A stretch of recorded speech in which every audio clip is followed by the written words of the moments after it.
This is why consistency is a word that we all use, because the reality is most people only see a fraction of the marketing content we put out there. And so it is our responsibility as the business owner to just be a beating drum, a broken record, and like smack people upside the face with what we're trying to get them to know.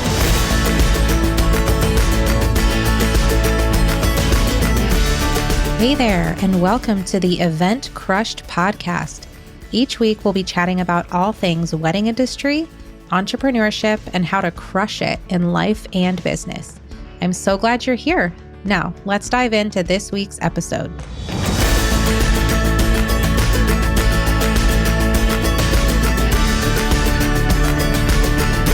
Hello, my friends. Welcome back to the podcast. This is your host, Becky, and today I'm so excited to be joined by Tayler Cusick-Hollman, the founder of Enji, which is a marketing tool designed specifically to help wedding pros take control of their marketing with more strategy and less overwhelm.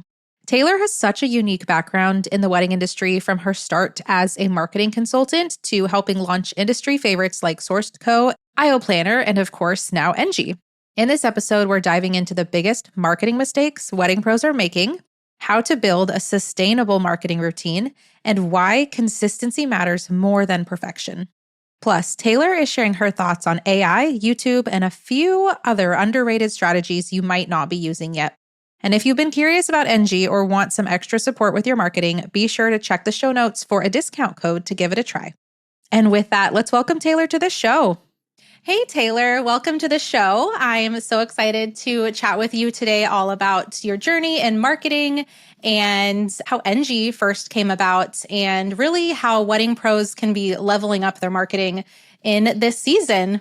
I'm so excited to talk about leveling up because that is, oh my gosh, you guys, this is the thing that I know you all are super capable of doing, and you just need a little push in the right direction. So I am stoked to be having this conversation with you today, Becky.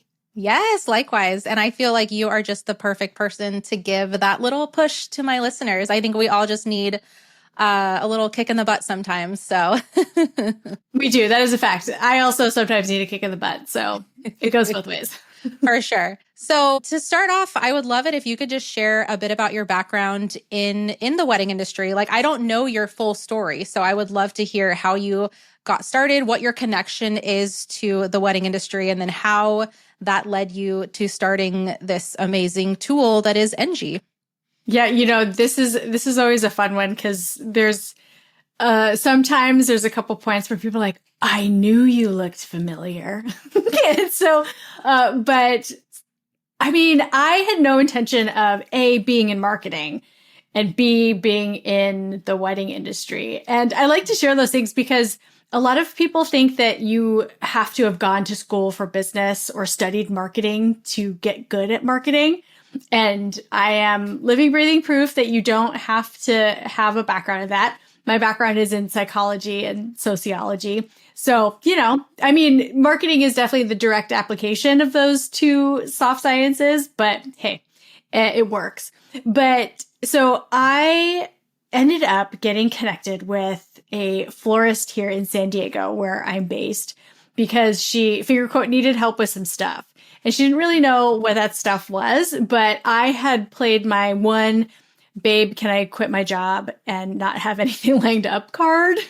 And so I was available to help with said stuff. And it turns out that she needed help with marketing. And so she became my first client, and we were working together to create social media content. And I was doing a lot of her submissions and prepping galleries for all of that kind of stuff.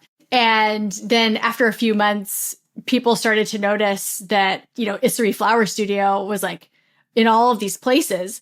And thankfully, Tam was not a gatekeeper. She was like, oh, well, this is who's doing my marketing for me. And then, so that was really my foray into the world of weddings. It was just totally happenstance. And I just got connected to someone who is very well connected in the wedding industry. And then that's where my client base really grew. And it stayed in the wedding industry for the most part. Like I would end up working with creative entrepreneurs with my consulting business every once in a while, but like wedding planners, photographers, florists, like these are the types of businesses that I ended up just really diving into. And so one of my clients ended up being aisle planner. And so I was the marketing director there from 2015 to almost the end of 2018. Oh, wow. So that's really where, you definitely super dive into the world of weddings. And then after that, I started a company called Sourced Co. with three friends that I had made in the wedding industry, a former planner, stationery designer, and photographer. And then we started this wedding stock photography company. So, my personal corner of the marketing world has definitely been all weddings all the time, pretty much, but in different ways. And it's been a super fun journey because basically all of my brain power has been spent over the last 10 years figuring out ways to make marketing easier for folks. And so it's shifted, like what's the thing or the vehicle that I'm using to try to help people do their marketing differently. But then that's how we ended up with Enji, where my husband, who's an engineer, just started coding the guts of a software program for fun because that's the level of nerd that he is. And I love him so much for it. And I was like, let's do something with that. And we ended up with the idea of, hey, why don't we try to turn you as a marketing consultant into software so that the people who have to do their own marketing actually have some structure around it. So that's the like twisty, turvy journey that my career has been in this space. And, I think a lot of people have had their own left turns in life, but I'm very glad that this is where they've all landed me. Yeah. Oh my gosh. That's amazing. Well, thank you for sharing your journey. I didn't realize that you had been with Aisle Planner. That's super cool. Yeah. I had used them for many, many years. Love Aisle Planner. And Sourced Co. I'm familiar with. So that's super cool that you started that as well. When you were getting Enji off the ground, were there any, I'm assuming that there were like challenges that you faced, or was it just super easygoing? That's definitely a loaded question, but there is a part of it that was super easygoing because when you're working on a business behind the scenes and you don't have customers, it is a lot more easygoing, right? Like you are in control of all of the pieces. You don't have any external pressure to do something. People aren't making requests and all that kind of stuff. And so in that regard, it's like, yeah, I just get to dream up what this thing is going to be in this closed system that is my home office and stare at the blank wall above my computer.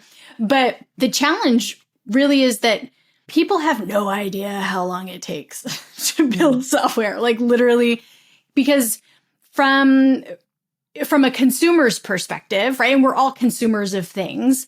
We're just going about our lives and all of a sudden we hear about this new product or this new business or this new piece of software. And we're like, oh, that came out of nowhere.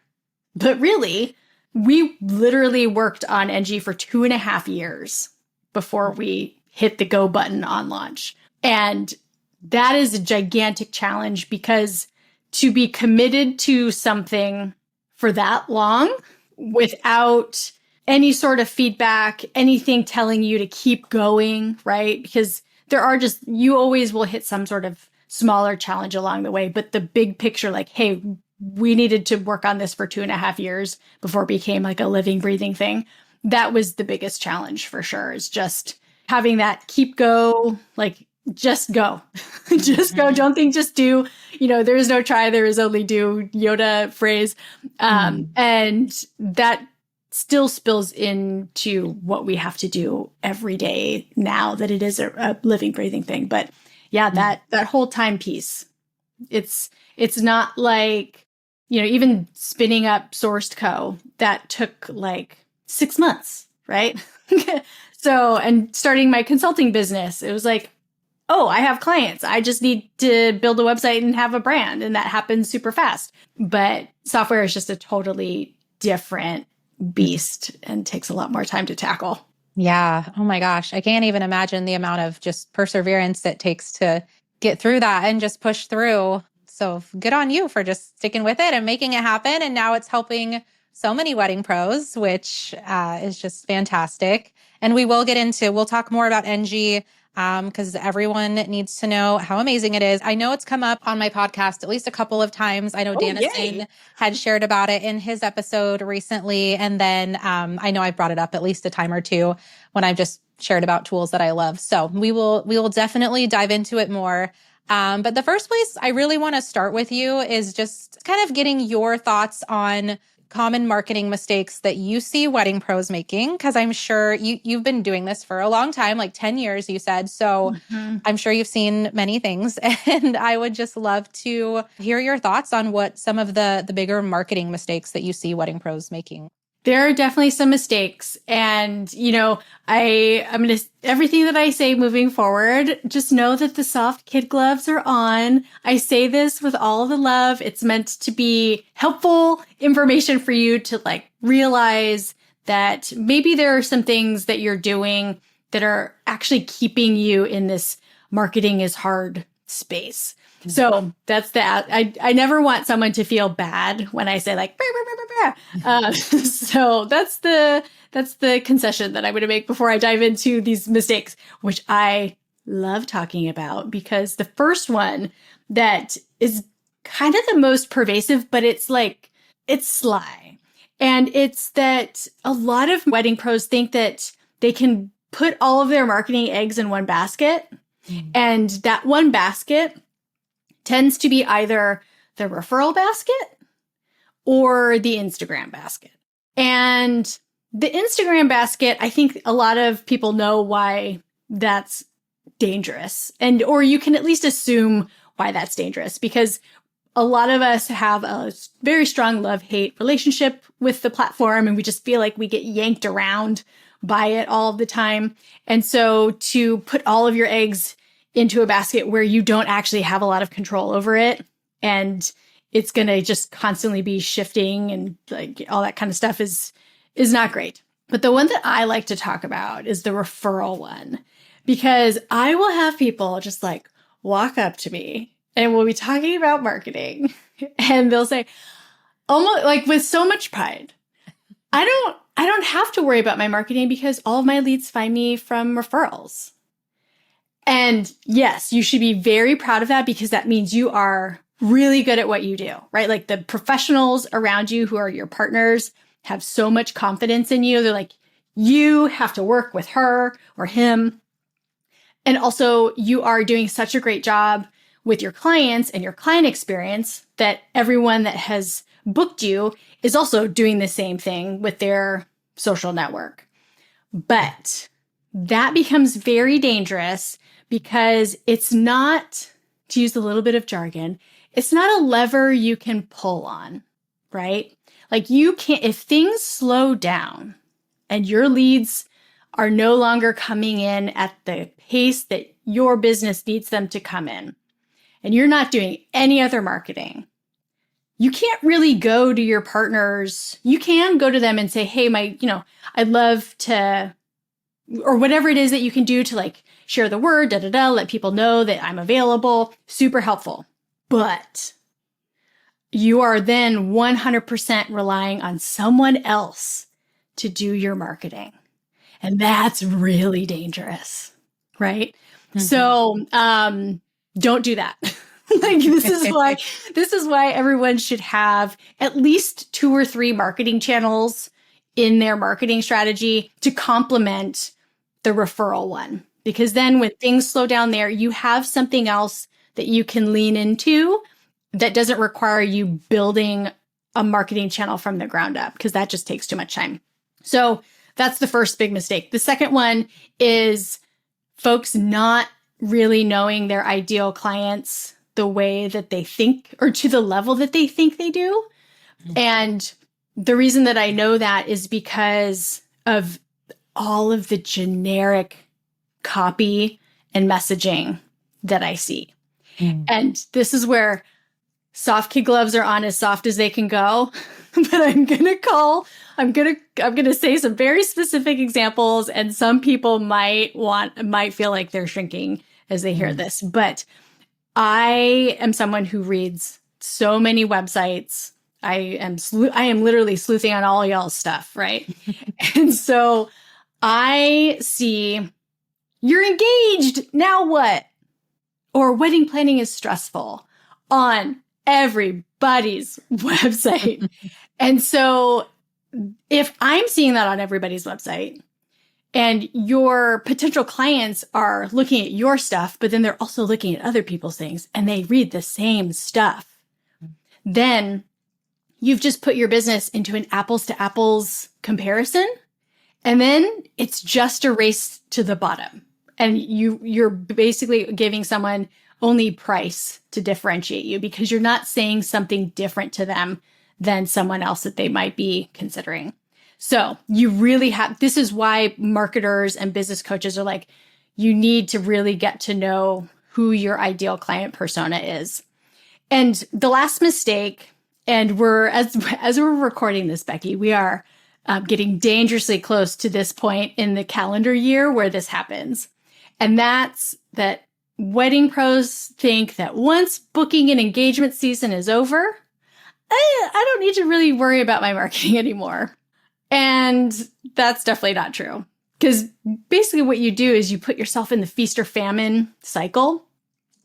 Because even though a ton of engagements happen from, Thanksgiving to Valentine's Day, and I can't remember what the exact stat is, but I do know that the Knot has that stat, and I've seen it, and my gut is telling me that number is only like 40-something% of engagements. And while 40% of engagements, or ish, right? Don't at me if I got the number totally wrong. But that percentage of engagements happening between Thanksgiving in February and Valentine's Day is a short period of time. So it is like a concentrated period. Mm-hmm.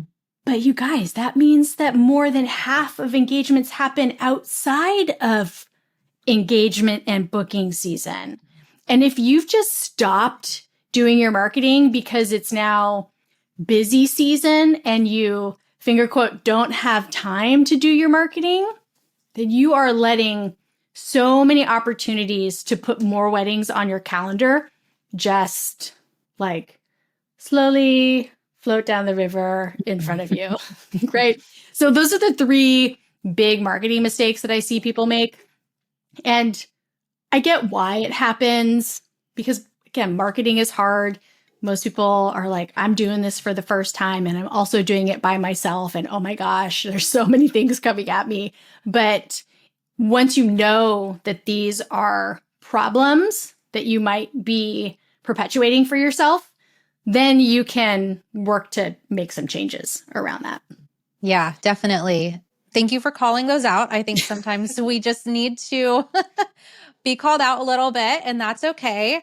I feel like you handled it, really well. I don't think anyone should feel bad or anything. I think we just need to hear the honest truth, and then that way we can learn from it, and we can take it and run with it. And you were right. 40% of proposals happen in that time frame. I looked it up just now while you were talking. So, so yeah, 60% of engagements happening outside of the booking season that we all like to talk about. So yeah, if you are really only focusing on your marketing during that time, like you said, you're going to lose out on a lot of business potentially.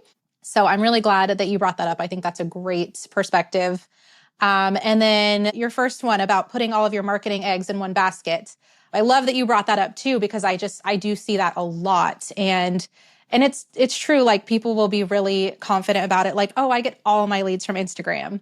And it's like, I mean, that's cool for now, but it's not going to be cool when those leads dry up. I'm glad that you brought up the importance of diversifying, your marketing streams and where you're getting all of your referrals from. So yes, very, very good points. Yep.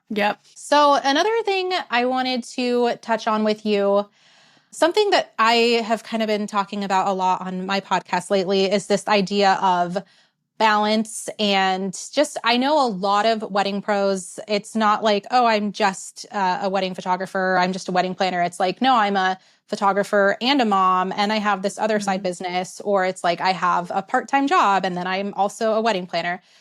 So many different things. So people are balancing their work life, their home life, just a lot of different things. And so I know with that, trying to then also balance marketing their business on top of it can just feel like a lot. And I thought you might be a good person to ask and just see if you had any insights on how wedding pros can just balance their marketing while also juggling running the day-to-day of their businesses and then also the rest of life's demands. Absolutely. And we all have moments where we feel like the melty face emoji. just about life, right? Because, we don't, any one facet of how we're trying to show up, right? For ourselves and for our businesses and for our families and our partners, right? It all just like has its moments of feeling like it's piled on top of one another.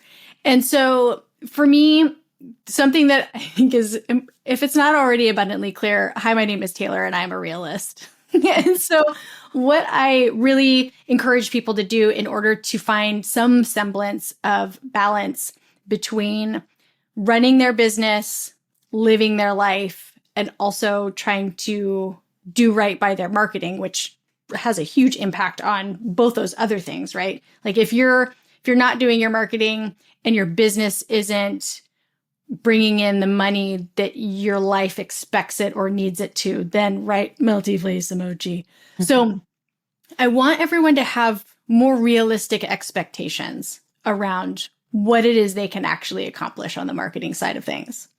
Because a lot of people think, and I don't know who sold y'all this thought, because it definitely wasn't me, but a lot of people think that they need to work on their marketing a little bit every day.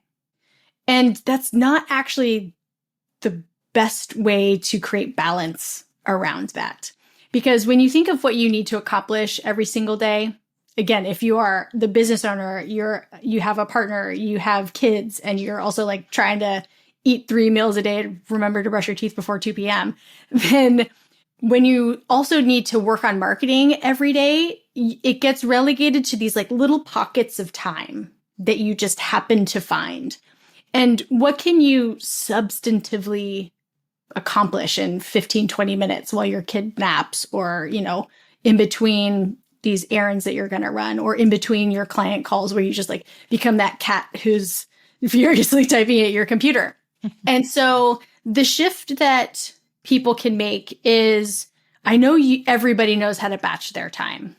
So go from thinking, I'm going to work on my marketing a little bit every day to I'm going to batch my time and I'm going to work on marketing. But also the big piece of this is having a very honest conversation with yourself about how much time you actually have to do your marketing. Because if you're lying to yourself, you're going to think that you can accomplish way more than the amount of time physically allows you to do. And then again, melty face emoji, because you just feel bad because you didn't get to all of it. Or you feel like you have a fire hose spraying at your face because you're trying to still accomplish it all. And my dad used to always say when we were kids, your eyes are bigger than your stomach when it came to how much food we were putting on our dinner plates. But your marketing is the same thing. So if your eyes look at your marketing to-do list and they're like, oh, I can do 5 reels a week and a blog post every week. And then I'm also going to have a podcast, right? Hi, if you realistically only have 2 hours a week of time that you can block to do your marketing, the math doesn't math. You physically can't accomplish that amount of stuff. Mm-hmm. So I really want people to, again, have that moment of real admission. How much time do I have to work on my marketing? Because that will then directly impact what your expectation is for what you can accomplish and what you schedule yourself to do. And then that dials it all down for 99% of people that I talk to. They're like, okay. And then you start to create a space where you have a shot at actually feeling some balance between I'm getting my marketing done, I'm serving my clients, I'm being a good professional partner to the rest of the vendor team, and I still have time to live my life. Mm-hmm. Yeah, that is excellent advice. I love just that idea of like our eyes are bigger than our stomachs when it comes to marketing. Like, oh yeah, I can totally do all these things and make it happen every week. And I know from firsthand experience, like the amount of tasks I'll have in my Asana for any given day. Like I think, oh yeah, I can get all these done tomorrow. And then the day comes and I'm like frantically moving things to the next day because I didn't get them all done. Yes. So I can see how we we all might struggle with that. So I feel like this could be a great segue into Enji a bit, if you wouldn't mind sharing a little bit about it, because for me, like I have 2 days in Enji where I work on my marketing, and it doesn't sound like much. It's like an hour per day for 2 days. But because of Enji, it actually like sets aside that time for me to focus and prioritize on my marketing. Whereas before, it was just like wherever I could squeeze it in. And now I feel like it's much more of a priority to me because I know how important it is. So I would love if you could just share a bit about Enji and how wedding pros could use this amazing tool to help level up their marketing. I would love to do that. And I'm so excited to hear that the software has helped you make that transition, because we're a startup. And so I work here in my home office. And so I don't get a lot of human interaction with our community. And so it's always super, super exciting to know that what we've built is actually helping you do what you want. And so, Enji it's something that, well, I'll take a half step back. There are 3 big problems that we're trying to help people solve, especially when it comes to those people being business owners that have to do their own marketing. And that's knowing what to do, getting consistent at it, and then knowing what works.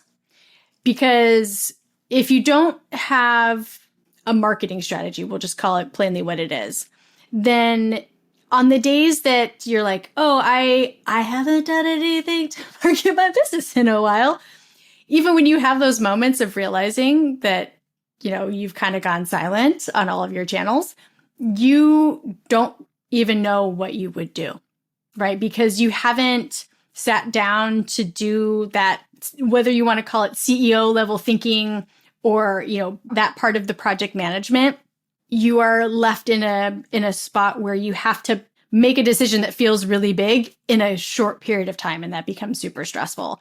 So Enji gives you a marketing strategy super quick. It's not even like ripping off a Band-Aid. Like it's playing a game of 20 questions, right? You play a game of 20 questions with the software, and then it customizes a marketing strategy for you.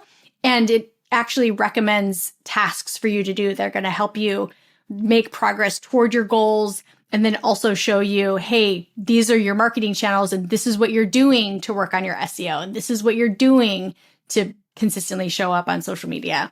So that's the first thing. Then the consistency piece is partly tied to those tasks, because once you know what the tasks are, Enji then, like you said, organizes them on a calendar for you and puts them on the days of the week that you said, hey, this is when the world leaves me alone. So this is my marketing day. And we spread those tasks out based on how much time you said you have to work on your marketing.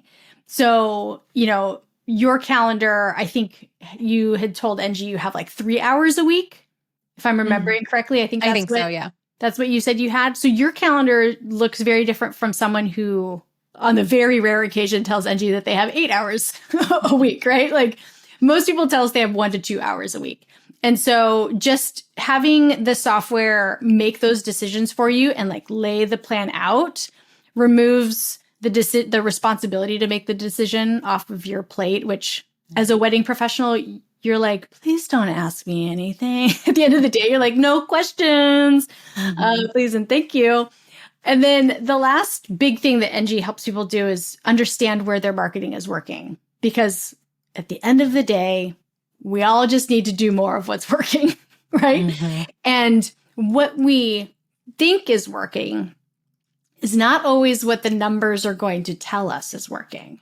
Mm-hmm. And I love to pick on Instagram as the example here, because a lot of us feel this tremendous amount of pressure to be on Instagram as much as we can humanly bear. But when we start to track our metrics, if we see that we are not getting nearly the number of leads from Instagram that we thought we were, then that's our permission slip to like chill out when it comes to, how much we expect ourselves to show up there. So there are other tools that Enji has, like an AI copywriter and a social media scheduler and a place to organize your brand and all that kind of stuff. But like the goal is for everyone to have an actual marketing machine that can help them do their marketing faster and better and more consistently. Yeah. Oh, amazing. And just hearing it from your words, like the founder, it's just super cool. And as someone who uses it, I cannot recommend it enough. Like you said, the knowing what to do, like most people know, oh, I need to market my business better, or I should be doing this, or I should be on this platform, or, I know I'm not showing up enough here. But I think one of the biggest things is that second one, the getting consistent. And I really think that Enji can help with that, with scheduling posts and the AI copywriter and just all the different tools to help. Because I think that's where so many people just get hung up because I know like for me, I kind of go in phases where I'm like super consistent and I'm so on top of it and I feel on top of the world and I'm like, I have time and I'm doing this and that. And then, then wedding season comes and I suddenly don't have all this time that I did. And so I'm not being as consistent.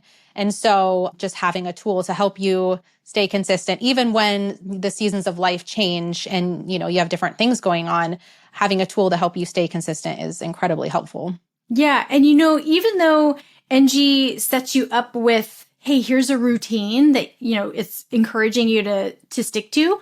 If there are moments in your life you're like, life is lifing and I just really need to sort of hit pause for a bit, you can change the cadence of how often Enji is reminding you to do certain tasks. And so you can dial it down in those moments. But the most important thing for you to do then is it's cool to dial it down, but at some point you need to try to ramp back up to that, bare minimum. Well, there's like bare minimum, I'm doing good, better, best, right? So if you need to dial it down to good, just remember to at some point when life has stopped lifing, ramp back up to better. And then during booking season, that's usually when people show up as their best marketing selves. But yeah, it's been an interesting process to try to get software to approach marketing as I would as a person, because I do want there to be this recognition of, hey, marketing is not our lives. And it's just this thing that we have to do. And so we're always trying to find ways to make it a little bit more humanistic, even though that sounds strange for a piece of software. Yeah, I know what you mean. And yeah, I think that's awesome. You mentioned the AI copywriter a moment ago. So I wondered if we could just quickly touch on AI a little bit. I would love to just kind of get your take on it. And if you think wedding pros should be, or like how can wedding pros take advantage of AI without, I think some people are worried about like losing the personal touch or that it will make them sound like a robot or something. So just would love your thoughts on how we can be taking advantage of AI and not potentially losing that personal touch. So when it comes to artificial intelligence, I want everyone to just think of AI as a tool that helps you do things faster. And where people make a misstep is that people think it's a tool that's going to do things for them, right? And that's where you get into the space where you sound like a robot and you've lost the human touch.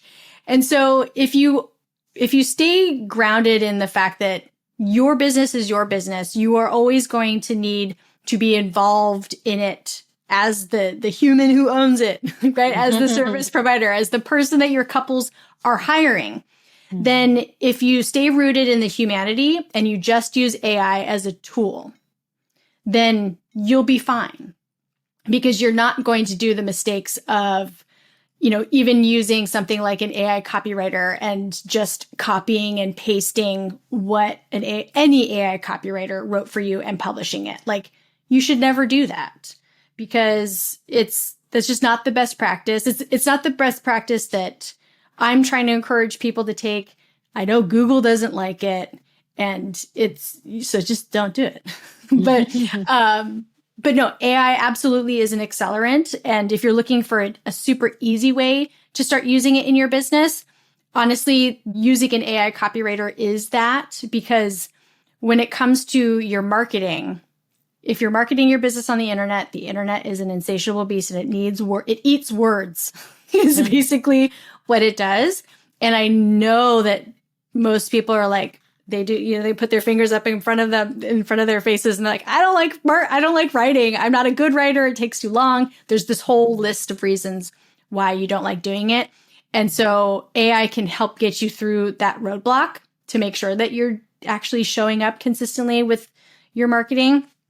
But, there are other tools, and Enji has other ways that it's incorporated AI to help just like make little things go faster. Like, if you don't have to do as many clicks within the software, that's a good thing. Or if you can easily copy things and like repurpose them, then that's all in, it's all good for your bottom line in terms of how efficient you're being. But then I definitely know people who like swear by all things artificial intelligence, and they're like building their own GPTs to do crazy things for them. And that's not me, which is slightly ironic, but I still very much lean into the human piece of marketing and branding and copywriting for the most part. But I personally use some AI to help certain things go faster. And that's exactly what everyone else should do. But don't have expectations that it's just going to like do all the things for you and take it completely off of your plate. Yeah, I think that's a great perspective. And that's a very healthy approach. It's a tool that can help us do things faster, but it's not necessarily going to just take these entire tasks off of our plate, but it's going to help us get it done quicker, which I think is fantastic.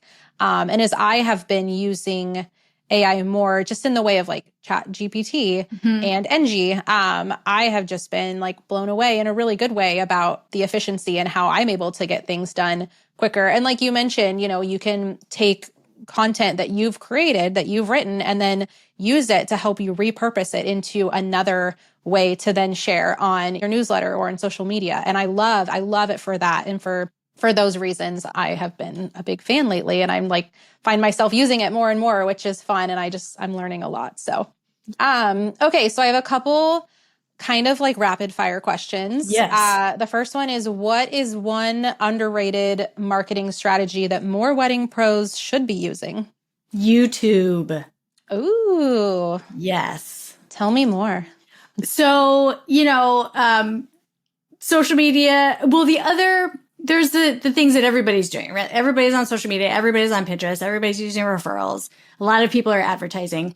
Some people are doing email marketing, and email marketing only makes sense for some types of wedding professionals. Mostly like the volume-based businesses can really use email marketing the way that it's traditionally thought of. But YouTube, a lot of wedding pros have blogs. Everybody follows Sarah. Sarah does SEOs, teaching everybody like how to optimize our stuff. But YouTube is owned, if you didn't know, YouTube is owned by Google, and YouTube is also its own search engine. It's just like Pinterest is a search engine, but you get pins as your search results. And Google is a search engine, and you get websites as your search results. YouTube is a search engine, and you get videos as your search results. And I see not a lot of wedding professionals creating content for YouTube, but what I do see, there are a lot of currently engaged folks former brides, like influencers who are getting married, and they are sharing all of the wedding planning tips out there. And they're probably not listening to this podcast, but they usually aren't sharing the good wedding planning tips because they're not professionals. And so there is a huge opportunity for all of you, the professionals who do this for a living and know, like with all full faith and confidence, like this is how you need to do this. This is how you need to do that. Everybody should be thinking, well, not everybody, but if working YouTube in as a marketing channel into your strategy doesn't make you turn into the melty face emoji, I would strongly encourage you to think about it. Yeah, I love that. I feel like it definitely is underutilized, but I'm thinking like, how cool would it be if you created all these videos with like tips and advice on various topics, and then when you had a couple, like as a planner, if I have a couple ask me about a specific question and it's like, oh, I just made a video on that. I mean, obviously I would want to chat with them about it too, but being able to like quickly send them a link to a video that I made, and again, repurposing that content and making little shorts and reels to then be able to share it on Instagram. I think there's a lot of possibility there. Totally. Yep. I was like, oh, I see Becky's wheels turning. Yeah, I just have barely started scratching the surface of YouTube just with this podcast. Like I've started sharing because I record them all on video, and I had the intention that someday I would put them on YouTube. So I've like just started doing that. Yep. But it's a fun idea to think about also doing that, separately for couples as well. Yep. I mean, if you have a blog, here's the action item for you. If you have a blog and you're like, okay, Tayler, you've convinced me to explore YouTube, go run analytics on your blog and find what your top 3 blog posts are that bring the most traffic to you already organically, and then create a YouTube video to complement that. Then, right, like you're covering the same topic on YouTube, and you can link your blog article in the video description. But then you can take the YouTube video and embed that in your blog article on your website. And so you've created this like 2-way street for this topic. And on your blog, on your website, when you embed the video there, that's hopefully going to get people to stick around, right? Like not just skim the blog, because I don't know if you guys look at this, but like I see on Enji's blog, there's some articles people are on it for like 9 seconds. I'm like, what did you learn in 9 seconds? You didn't learn anything. And so when you embed a video for those folks that are like just not in the mood to read, but they are in the mood to watch, you've given them, another helpful resource just in a different format. Yeah, absolutely. I think that I kind of have been going off of like my own personal views. Like I'm not a YouTuber. Like I'm not a consumer of YouTube. Yep. Like my husband is. He sits and watches video. He's got like a whole playlist of like all these videos that he watches. And I've just never been a consumer of YouTube. And so I had to like get past this mental block because I'm not someone who really watches YouTube videos. But that doesn't mean, obviously, it's like a huge search engine, like millions of people are creating videos and watching videos all the time. So there's clearly a lot of people, unlike me, who are big video watchers, and it's just become so popular. So I think the people who jump into that now are going to be ahead of the game, because there's not a lot of wedding pros who are actively creating content for potential couples right now. So I think everyone should go. I mean, like you said, don't do it if it's going to make you feel like a melty face emoji. But if you feel like, hey, I have some capacity and this sounds exciting, then like, yeah, do it. Okay, so my next question, in this kind of rapid fire, I guess it wasn't really rapid fire because we hung out there for a minute, but it's fine. What is a marketing myth that you would love to bust once and for all? Oh, that one is that I'm bothering people if I do too much marketing. Because the reason that that's a myth is because I know that we all feel like everybody sees everything that we do, but the reality is that no one sees anything. And so we have to, that's why everybody that, not everybody, but, a lot of the marketing folks that you follow, the successful businesses that you follow, the coaches, this is why consistency is a word that we all use, because the reality is most people only see a fraction of the marketing content we put out there. And so it is our responsibility as the business owner to just be a beating drum, a broken record, and like smack people upside the face with what we're trying to get them to know. And so, in general, with most of your marketing content, you're not going to quote unquote bother people. Not everybody's going to read all of your things. Most people are going to be too busy to click into that email to click and watch the full reel. And so don't think that spotlight shines as brightly as you think it does on you, and just keep going through your marketing motion, because that's way, way better for your bottom line than to be like too polite. Mm-hmm.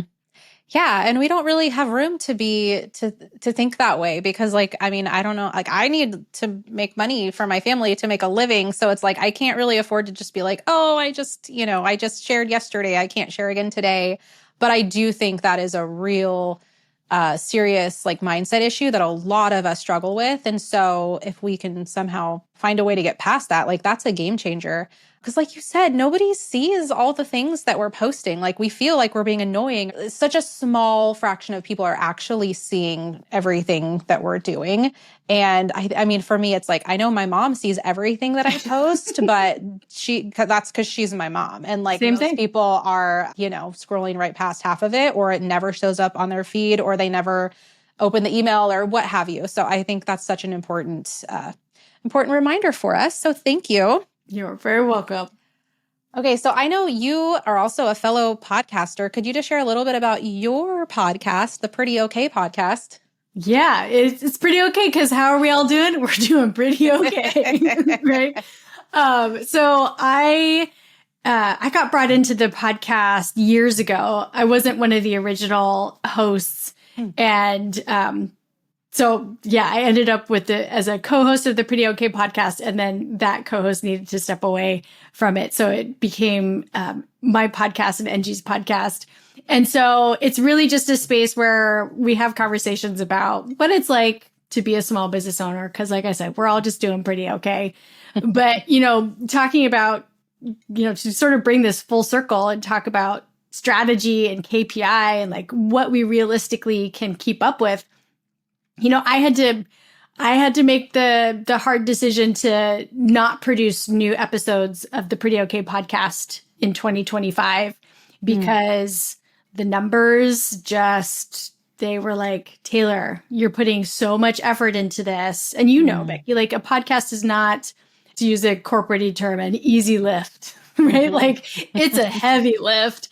And so it just was okay, well, I need to hit pause on this and, take it out of the marketing strategy in terms of new content.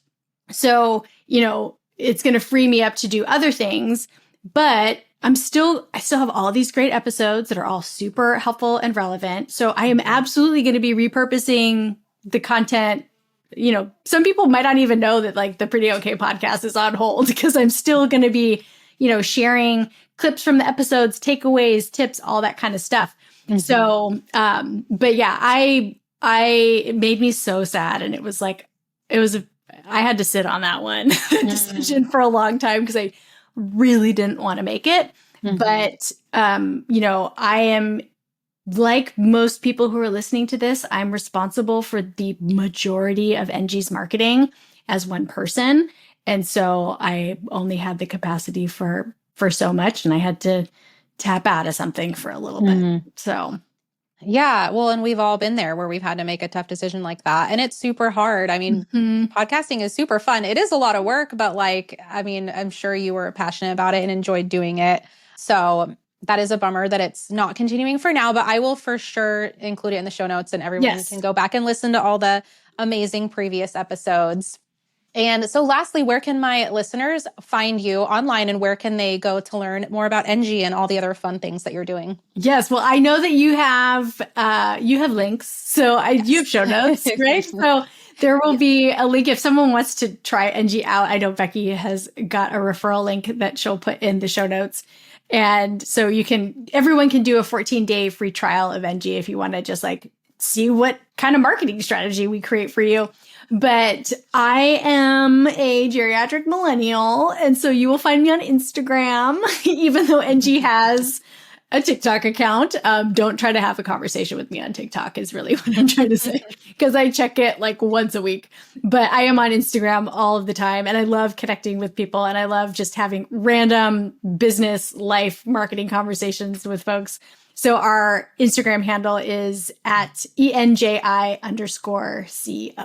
Amazing. Okay. Well, yes, I will definitely include all of that in the show notes. And thank you so much, Tayler. It's been awesome talking to you. I got to talk to you like twice in 1 week, which has been super fun. So I really just appreciate all of your time and your wisdom. And just thank you again for coming on the show. Thank you so much for having me. This was such a fantastic conversation.